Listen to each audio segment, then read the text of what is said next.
Welcome back to another episode of That's Business. Today's guest, Sam Hindman, is a freelance content writer and copywriter based in Pittsburgh. She started her business at just 19 years old and transitioned to full-time freelance work at 21 years old. Sam, I'm so excited to talk about this because I think you might be my youngest entrepreneur on the podcast. So how are we doing today? I'm feeling awesome. Thank you so much for having me. I'm happy to, represent the Gen Z crowd here on the podcast. Woo! Yeah, it's been like a whirlwind really getting into full-time doing my own business. It's kind of crazy. It's not something that I expected, especially not whenever I first went to college. And this was all just like, it was like a bunch of small things that like kind of like accumulated to this big unruly thing that I just feel so blessed to have been able to cultivate. So growing up, did you have an inkling you would maybe eventually start your own business, or what was your childhood like, if you feel comfortable sharing with us? So no. In short, I did not think that I would be, girl bossing it out, as it were. So I grew up in small town Washington County, Pennsylvania, which, if you're not familiar, is the sticks. It's pretty much the sticks. That's the best way to describe it. My dad has worked blue collar his entire life. He's a construction worker. He does heavy equipment operation. And then my mom was like that very stereotypical, like stay-at-home mom / she did have a couple of just like regular customer service jobs. She worked in a couple of thrift stores growing up. So we were definitely on the lower side of middle class. And I was actually the first person in my family to go to college. So wow, it was an awesome opportunity. And so the trouble was that the majority of my early life, my like young adulthood and, or I guess teenagehood, kidhood, I guess I'm still a young adult. But whenever I was very young, I was pretty much just always set on that North Star goal of getting to college. So in my mind, I was like, pretty much anything I do after that's got to be better than living in the sticks. Fair. Honestly, my goal was to get one of those cushy little 9-to-5 jobs. I had this like fantasy of like that ideal American life. Wow.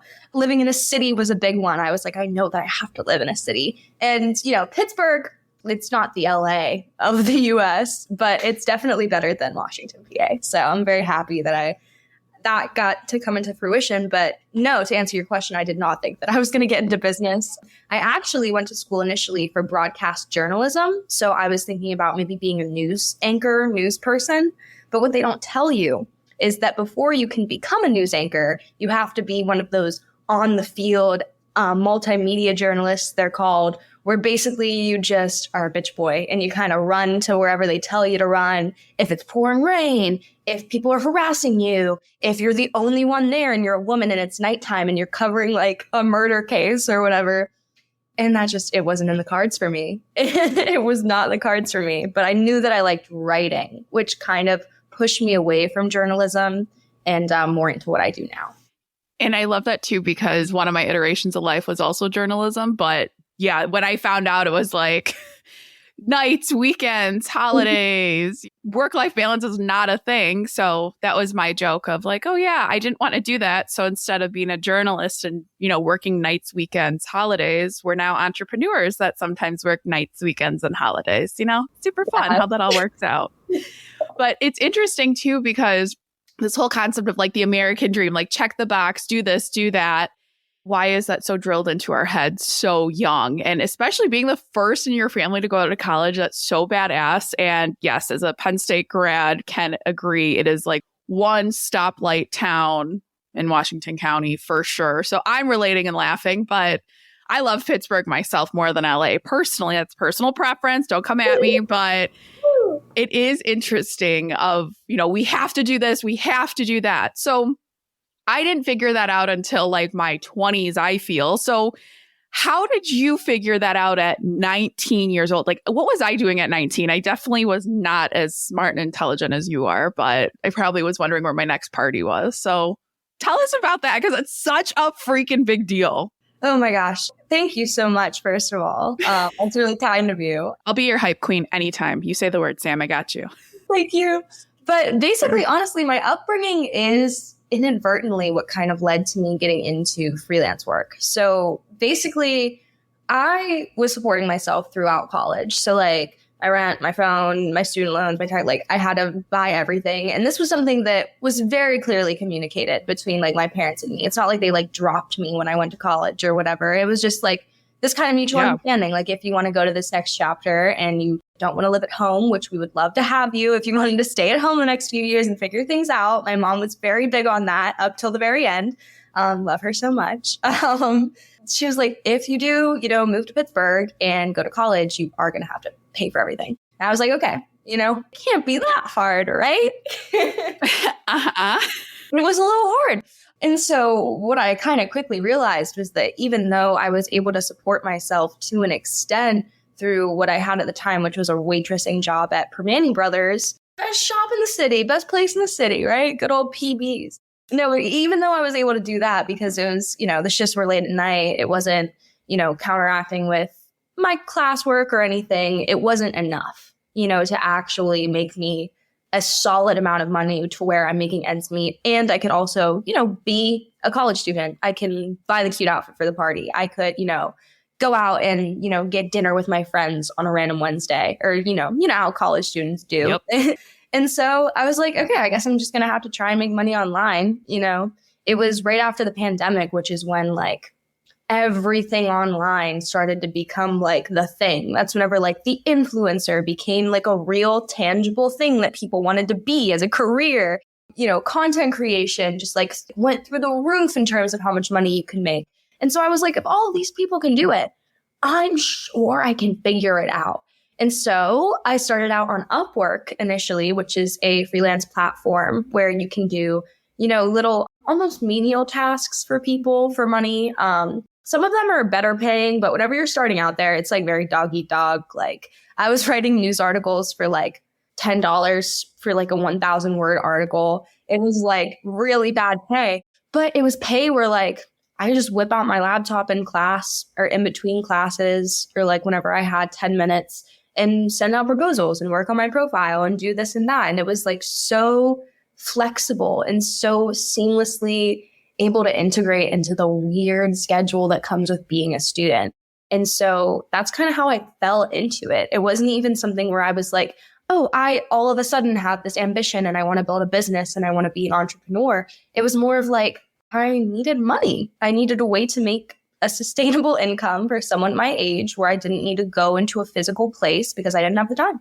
So that's kind of how that all happened. It was like just kind of kismet accident, I just want to bring up because we're close. I'm millennial, you're Gen Z. I'm cusp, like very cusp. I think I phased into millennial 4 years off, but it's interesting because y'all get such a bad rap and it makes me so mad. And that's one of my favorite arguments to make. And I feel like it's always whatever next generation. It's like, oh, in the 60s, these hippies. And then in the 70s, these peacemakers. And it's just like so interesting because I feel like people forget, like, what were you like as a teenager, early 20s, that the boomers were hating on you or whoever it was. So how do you combat that? And what is your always like your comment when people say that stupid shit like that? My comment when people say that stupid shit like that is I had to teach my parents how to use Google. I had to teach my mom how to use Facebook. The people who are in charge of all of these Fortune 500 companies, like it or not, the majority of them are incredibly old and they're getting old, or they just simply did not grow up with a phone in their hand, with a laptop accessible to them. And, you can argue up, down, left, right, and sideways about how that's harmful. And I'll sit here and agree with you. But with that harm does come the like innate ability to multitask, to learn software and programs super easy, like it's nothing, and also to understand things like social media and algorithms and what kind of content works and what doesn't. And it's just something that's very innate about our generation. And I think that that's especially true with, older-ish Gen Zs. Like me, for example, I remember that we always had like a house computer. Like that was like a normal thing that like we had our house computer, but I wasn't like allowed to use social media and stuff until I want to say like middle school. Yep. Like a middle school was around the time.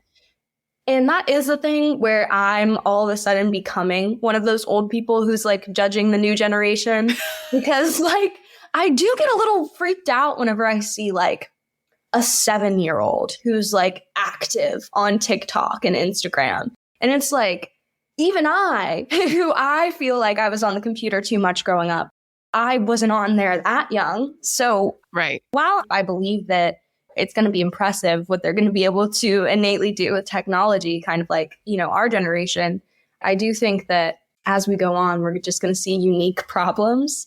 But in terms of what you were specifically saying, like how people like judge Gen Z, I think that a lot of people have this perception that we don't have a work ethic. Oh my God, yes. But I think that the problem is that we are a generation that is determined to see firsthand the fruits of any labor that we produce. We're not interested in things that aren't going to benefit us. And I feel like a lot of generations before ours did work for pride, did work for the ability to support the family, and just, the happiness and the joy and self-accomplishment that they feel from getting work done was good enough for them. Like, that's definitely my father. Like, and he loved him so much. Like, he's an amazing guy, broke his back. But at the same time, I look at what my father has done, and I think that's absurd. That's obscene, that you had to break your back every single day for over 60 years in order to support your family for a company that probably doesn't give a shit about you.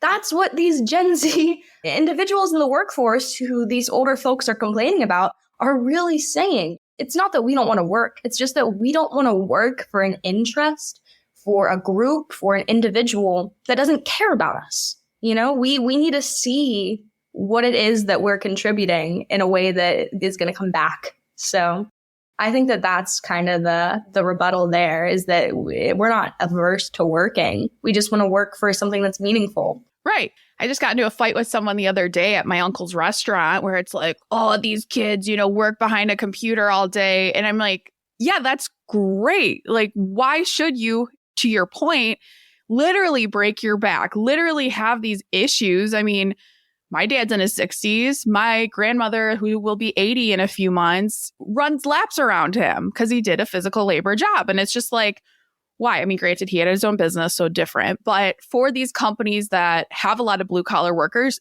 they're bajillion-dollar companies. They are multi-million-dollar, billion-dollar companies that will have you replaced before your funeral. And to call out the bullshit and to call out like, this isn't right. I love this. I hate the whole like, what do we get called? We get called snowflakes. We get called whatever else. And it's like millennials, Gen Z, this and that. And as a business owner, and you can say this too, I'm sure, I've had awful people from every generation I've worked with. I mean, I could give you one story of someone, but it's not encompassing the whole group as a whole. Like, I mean, that's discrimination on a baseline over someone's literal age. Like, we could talk about ageism there too. So it's so fascinating because I feel this started with like millennials of just like calling out like, this is not okay. Or the Me Too movement was so huge, a few years ago. And a lot of people were like, oh, this is not right. This is such a problem. And just to be able to call this out or just see like, I want to see the fruits of my labor, and you don't live to work, you work to live. And why not? I could take my laptop anywhere. I have a hotspot. I can take my little podcast microphone and headphones, and we can record in another country for all I know. I love especially what you do and kind of bringing up the point, like having to teach your parents Google, having to teach your parents social media. My dad still to this day doesn't know how to text, but it's the difference in personality of like, he doesn't want to embrace technology. Like, you have to embrace things that change. Cars, cell phones, computers. I mean, it's just like a personality thing. Like, do you want to embrace change, or do you want to just be stuck in the old ways? And it's just so stupid. Got on my soapbox a little bit there. Sorry. Oh, yeah, that is all very, very true. I mean, I feel like that is at the core of the problem. And I think that part of it too is like, even if they don't want to admit it, but a slight jealousy, a slight almost understandable jealousy. Because I feel like a lot of the reason why we haven't seen these changes before, aside from, obviously our access to technology, that's the big one. But aside from that, I think it's because these people, these older people, they never realized it was an option. Right. Not to participate, to choose not to allow these people to take advantage of them because they didn't have the access to like networks and communities of other like-minded people who could tell them like, no, I asked for this raise and I got it. Or you don't have to work for the same company your entire life. It's actually better if you change your job every few years to try and up your salary. There is no such thing as like a family whenever it comes to your boss and your coworkers. Like that's just an illusion to, make you feel better about taking time away from your actual family. So yeah, I do feel like there's a little bit of bitterness and understandable jealousy that comes alongside this apprehension to accept these newer generations speaking out. I mean, the old saying of you can't compare apples and oranges, but you really can't. I mean, the cell phone wasn't a thing. It came out late 90s here. I mean, yeah. I remember my dad had a cell phone in his van for work that was like glued in, and that was crazy. Like, whoa, this is nuts. But it's so interesting to see. So with this whole conversation, of course, going on, getting back to the greatness that is you move from Upwork. When did you kind of realize like, okay, I need to be doing something else? Or how did you like take the steps to start this business? Because it's hard. I don't know about you, but in my head, I was like, I can't start a business. And I was 25 when I started mine. So I was like, I don't know what to do. I didn't go to business school. Like, oh my God, what do I do? But how is that different for you? Basically, while I was on Upwork, I was to my horn, but I'm good at the things I was doing. There were one or two individuals who took me like off platform, who we did a couple of jobs through Upwork, but then they were like, hey, like, we're looking for writers for our like agency or whatever. You'd be doing the same thing, but just we would talk to you via email or whatever. And I was like, great, this is awesome. Wow, I'm really working for myself. But in reality, they were paying me like 1.5 to 2 cents per word, maybe 3 cents per word. Or like not even 3 cents. It was like 0.5 cents or 1 cent. It was like it was crazy. It was a crazy low amount of money. I'd get paid like $25 for like a well-researched piece. It doesn't matter. The point is that due to that and due to them giving me these like weird array variety projects, not only was I accumulating skills, but I was also introduced to LinkedIn as a platform. And for one of the companies, one of the agencies that I was writing for, they were based in the Middle East, and they started having me write the LinkedIn posts of the guy who was running the agency. Like I was ghostwriting for LinkedIn for CEOs without knowing what that was, or that it was valuable, or that people would actually pay you a great deal of money to do that, not 2 cents. Right. And so I was like, oh, well, if they get all of their work through LinkedIn, then what if I just posted on my own LinkedIn and saw if maybe I could just get work on my own? And that's what I started doing. I started using LinkedIn as like an actual marketing tool instead of just this app that I made an account for in the 10th grade that never touched again. And I feel like we're really seeing the come up of LinkedIn. Now that's like the word on everybody's mouth is LinkedIn. You can't walk 2 blocks without bumping into a LinkedIn ghostwriter, so it's very saturated, but it's saturated for a reason. There's so much opportunity on there. We're going away from like the idea of like a company's brand identity. And now people care more about the individual. Like who's running that company? What's their values? Are they a normal person? What do they do? What do they think? And that's why LinkedIn is so important, because it's like your Facebook, but for your professional stuff. That's pretty much all it is.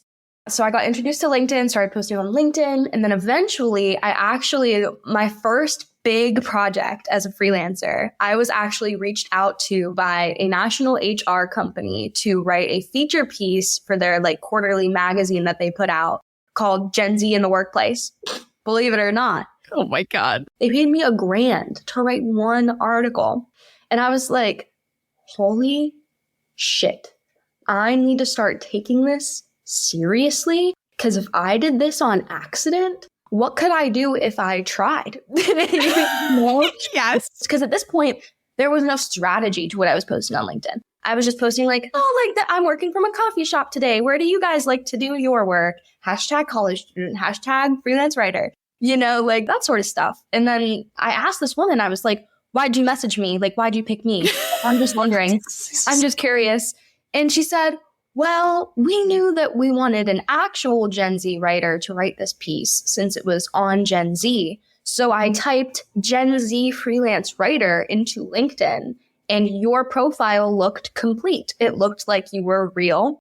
I reached out to you and you replied really quick. And that's why we picked you.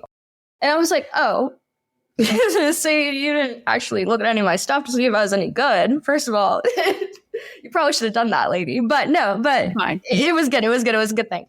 But that's when I realized, like, visibility is half of getting any type of work. Literally just putting your name out there, doing things like this, just connecting with people and networking and just putting your stuff out there on the table organically is the best way to get business. And I think that people really, they crunch themselves into these weird boxes trying to do these unique strategies and like formulas whenever it comes to content.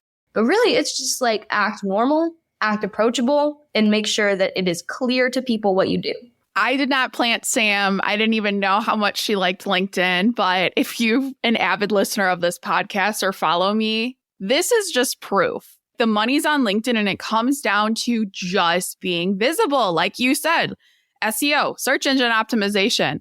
When people type in Sam Hindman and you pop up for this podcast, that's a whole other link. Like you have to think of these things, whether you own your own business or not, to be searchable. And whether you're in a writing field like you and I both are, or if you're just looking for another job or looking for a new opportunity, I mean, it's huge. Like we talked about, you have to get hip with the cool kids and embrace technology and see what's happening. I mean, it's kind of funny because I asked the same thing. For me, it was my first paid speaking engagement. I was like, oh my gosh, why'd you pick me? And it was, I searched resume writer workshop. Your profile was complete and you looked legit and had a legit website. Like it's not groundbreaking. It's never, oh, I love this one post. It's just like a culmination of you do the damn thing, you practice what you preach, you're legit.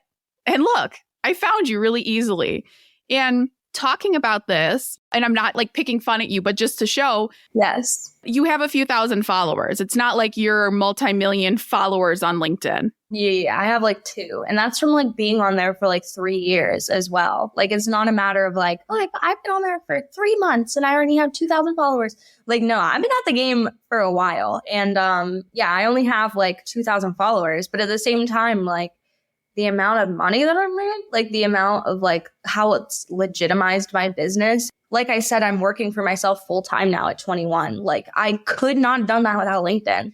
As crazy as it is to say about a social media platform, you know, it's true. Yes. Now, how are you different and how do you, and I hate the word niche, but I'm going to use it. Who do you ideally like to work with, or what are some of the services that differentiate you or how you can help businesses or how you help your clients you have? Absolutely. So basically the types of writing that I do 3 main kinds.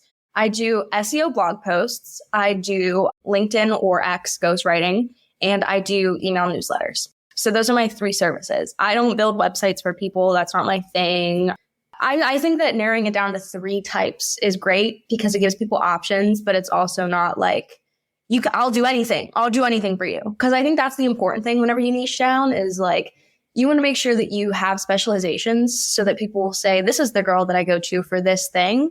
But at the same time, you don't want to limit yourself so much that you're closing yourself out entirely to different opportunities or things that you might not have that much experience in that you kind of want to grow in. So like newsletters was that for me. I like wasn't offering a newsletter service for a long time, but now that I've started my own, I kind of realized that it's something that a lot of people want to start but need help starting.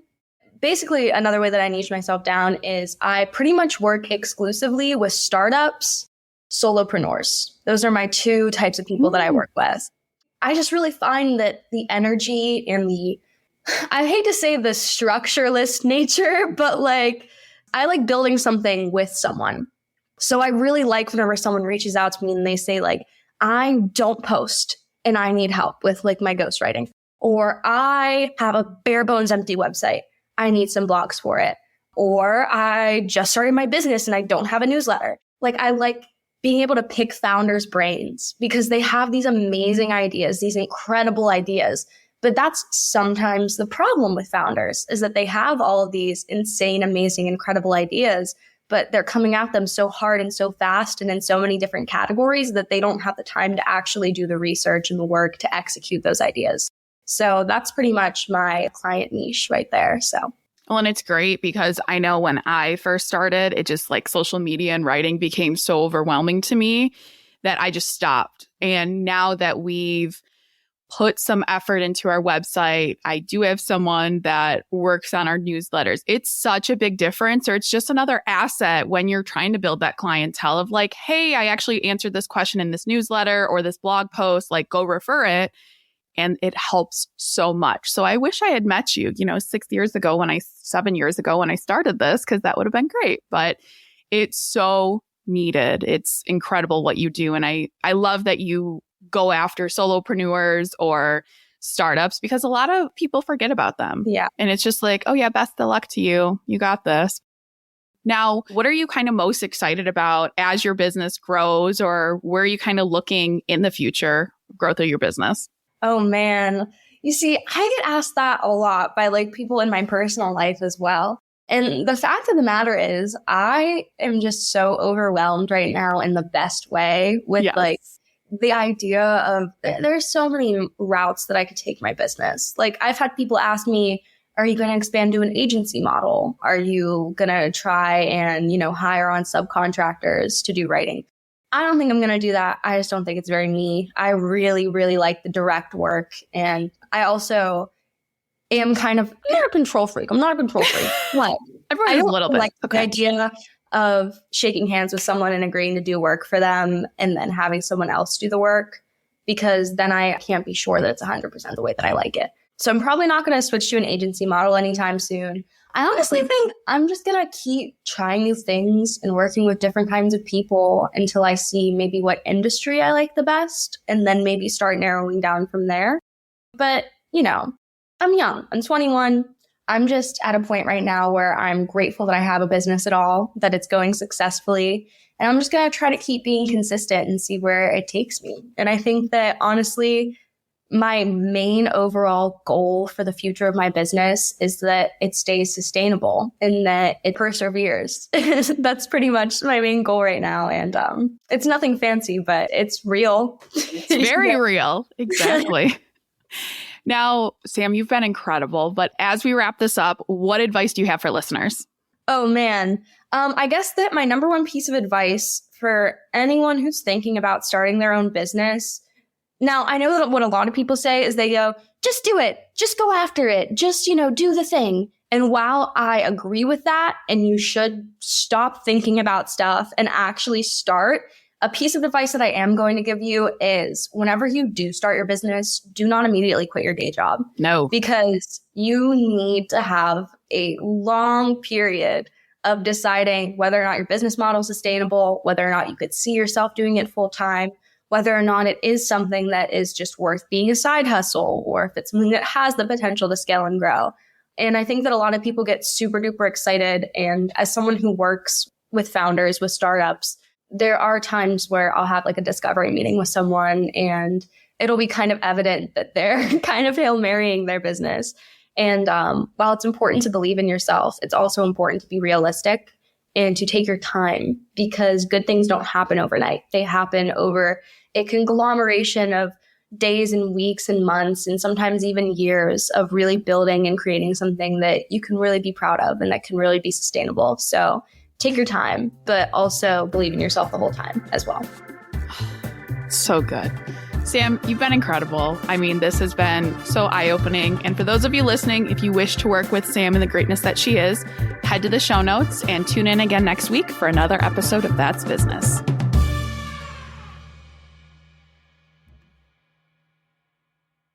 If you're looking for a career change and you're not sure where to start, the Resume Rescue can help. Sure, there's no such thing as the perfect fit for everyone, but here at the Resume Rescue, we're on a mission to find the perfect solution for you. Whether it's changing careers, updating a resume, learning LinkedIn, or practicing interviewing, we have you covered. Find us online at theresumerescue.com and find all of our contact info in our show notes.